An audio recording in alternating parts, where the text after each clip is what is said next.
Apresentei na semana passada, aqui nessa Casa de Leis, um projeto visando instituir medidas destinadas à prevenção quanto ao uso inadequado de psicofármacos em crianças e adolescentes.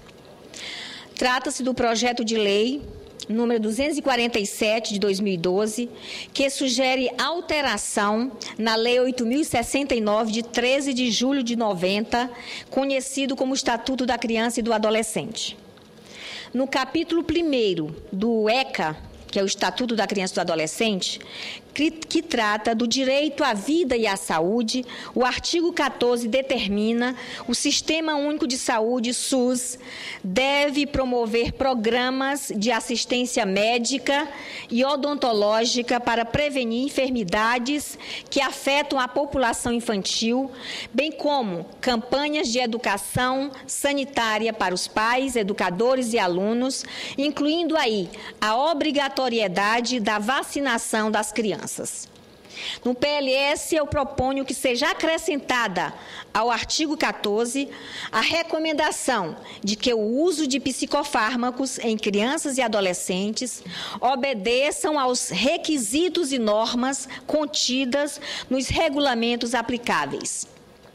Apresento a seguir 2 regulamentos que propus no projeto. O primeiro deles estabelece que, entre aspas, comprovada a necessidade do uso de psicofármacos, o qual deve ocorrer em conformidade com os protocolos clínico-terapêuticos aprovados pelo Ministério da Saúde ou por entidade por ele designada, com a explicitação das indicações terapêuticas e dos requisitos a serem cumpridos para comprovação diagnóstica, além dos critérios de uso de cada psicofármaco, que devem incluir a faixa etária a que ela se destina e os riscos associados a esse uso. Fecha aspas. O segundo regulamento determina a proibição da medicalização psicofarmacológica indiscriminada, inadequada, desnecessária ou excessiva. Em parágrafo único, proponho que seja promovida em caráter permanente campanha de esclarecimento para pais, educadores e alunos com vistas a prevenir a medicalização. Manifesto a preocupação de um grupo de educadores e psicólogos que estão a denunciar a banalização do uso de vitaminas e ansiolíticos e outros medicamentos. Trata-se do fenômeno da medicalização. Compreende-se por medicalização o processo em que questões da vida social, complexas, multifatoriais e marcadas pela cultura e pelo tempo histórico, são reduzidas à lógica médica. Em geral, vincula-se aquilo que não está adequado às normas sociais a uma suposta causalidade orgânica expressa no adoecimento do indivíduo. Por esse raciocínio, comportamentos socialmente rejeitados, performances escolares que não atingem as metas das instituições e conquistas não realizadas no período estipulado são retiradas de seus contextos. Uma vez isolados dos determinantes sociais, políticos, históricos e relacionais, passam a ser compreendidos apenas como uma doença que, como tal, deve ser tratada. Os profissionais que recebi integram o Fórum sobre Medicalização da Educação e da Sociedade. Eles nos advertem que alguns dos medicamentos usados têm, inclusive, o poder de gerar dependência química e psíquica.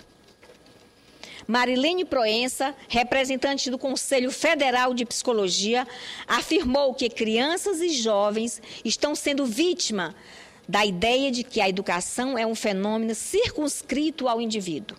Neste caso, nos advertem os especialistas que quando se tem uma criança que não lê, não escreve e não presta atenção, em vez de se questionar o tipo de escola que lhe está sendo oferecida, questiona-se o fato de este indivíduo ter uma patologia, ou seja, não estar tendo a atenção necessária para o estudo. O campo da educação tem sido palco importante neste processo. No manifesto do Fórum sobre Medicalização da Educação e da Sociedade, encontramos o seguinte, abre aspas, a aprendizagem e os modos de ser e agir, campos de grande complexidade e diversidade, têm sido alvos preferenciais da medicalização.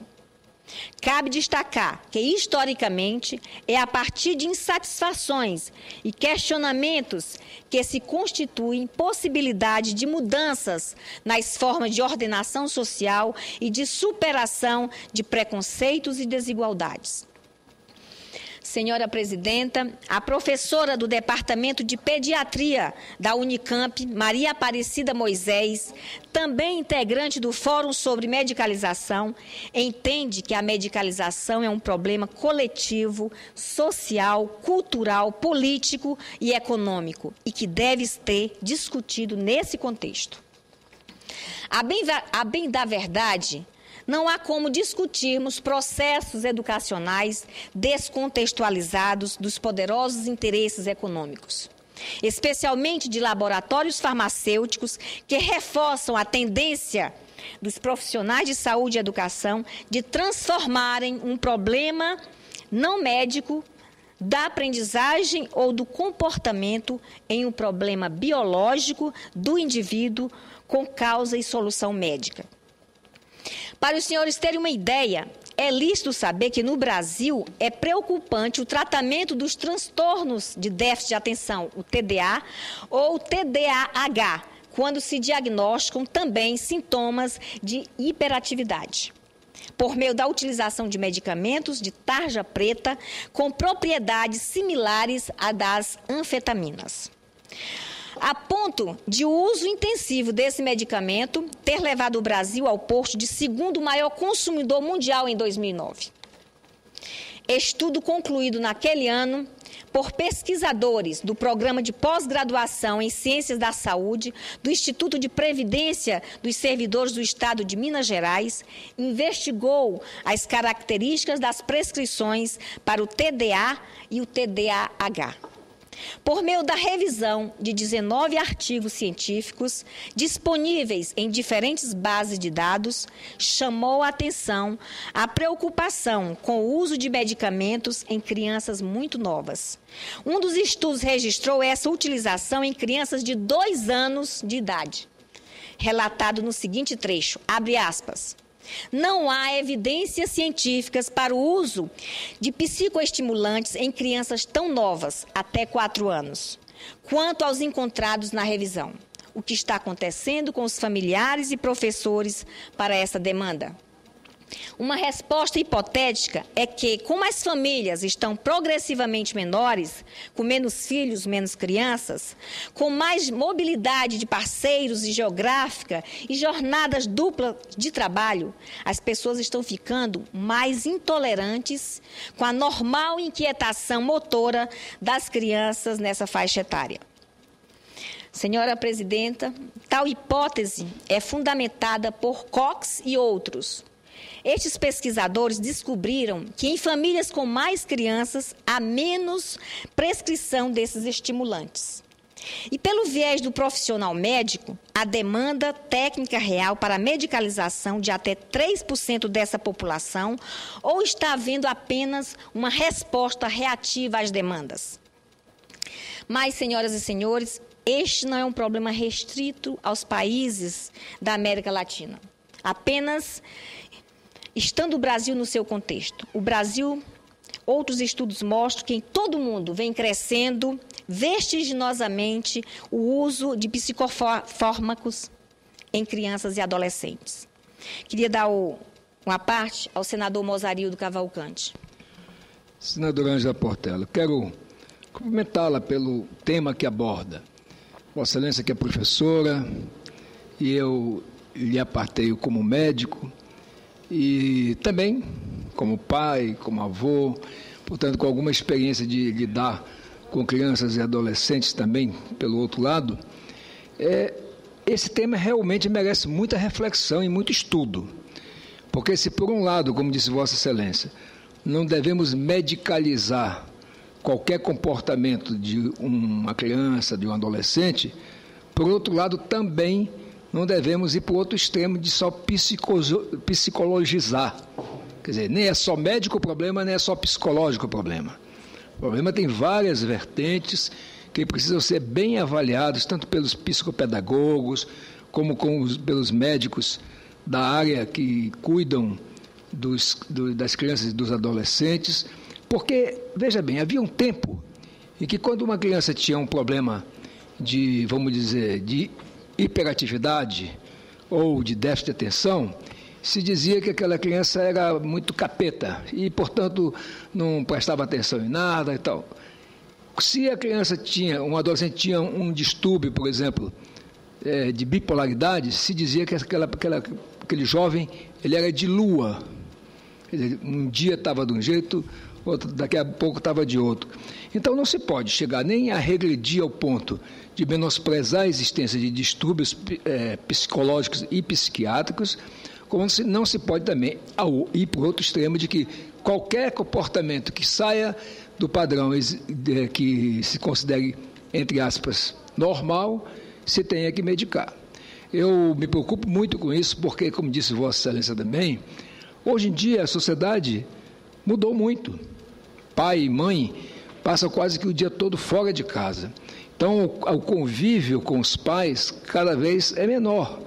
Então, nós temos crianças que ficam muitas vezes ou em creches, ou com babás, ou a maioria do tempo também na escola. E aí é preciso, então repito, vamos aqui para o lado científico. Realmente aprofundar esses estudos, porque se o Brasil é o segundo, também não podemos esquecer que o Brasil é um dos mais populosos do mundo. Então, não é também de estranhar. Eu só quero dizer o seguinte, como eu tenho minha cabeça de médico, eu acho que nós não podemos estabelecer de imediato um diagnóstico sem um estudo adequado. Acho que nem pode ir para o extremo de todo tipo de comportamento atípico ser medicado, nem também que qualquer comportamento que se julgue normal não seja avaliado e não seja medicado. Então, em outras palavras, é muito importante aí o bom senso e o diagnóstico correto. Muito obrigada, senador Mozarildo. Sem dúvida nenhuma, o que se busca é o equilíbrio. O que nós não podemos, senador, é perceber esse excesso de medicalização nas escolas brasileiras, nas instituições onde vivem crianças e adolescentes, como as instituições onde se cumpre medidas socioeducativas de adolescentes infratores, sem ter esse cuidado com o fator psicológico, sem ter esse cuidado em contextualizar o comportamento da criança e do adolescente de uma forma mais abrangente. Só dar o remédio para acalmar a criança também não é possível. Por isso, esse projeto abre o debate aqui nessa casa. E os médicos e os professores, os profissionais que estão mais habilitados, os senadores que estão mais identificados com essas questões, certamente vão se interessar pelo problema e vão elaborar um projeto junto conosco aqui que possa atender efetivamente as nossas crianças e adolescentes. Queria também destacar aqui que o professor emérito de Psicologia do Instituto de Desenvolvimento Infantil da Universidade de Minnesota, Soufé, que vem estudando o desenvolvimento de crianças com problemas, nos traz importantes alertas. Em artigo intitulado A Ritalina Deu Errado, publicado no jornal New York Times, de 28 de 1 de 2012, Soufé afirma: 3 milhões de crianças neste país tomam remédio para focar. Perto do fim do ano passado, muitos de seus pais ficaram profundamente alarmados porque havia uma escassez da droga, como a Ritalina e o Adderall no comércio, que eles consideram absolutamente essencial para que seus filhos funcionem.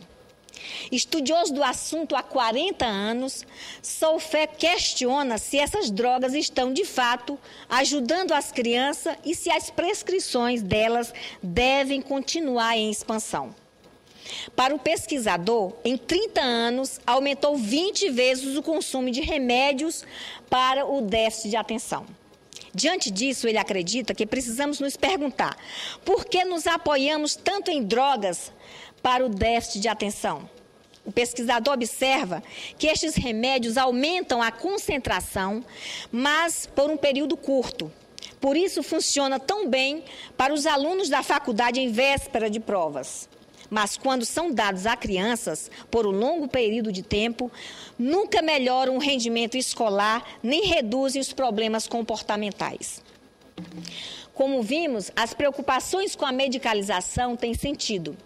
Eu defendo que precisamos dar a ela atenção especial, discutindo desde a política educacional até as instituições, passando evidentemente pela sociedade que estamos construindo, que é cada vez mais produtivista, mercadológica e competitiva. Por isso, senhoras senadores, apresentei um projeto de lei na tentativa de restringir o uso de drogas para o uso de déficit de atenção. Estou convicta de que, quando aprovada, esta proposta irá beneficiar nossas crianças e adolescentes, bem como todo o processo educacional do nosso país. Era isso, senhora presidenta. Muito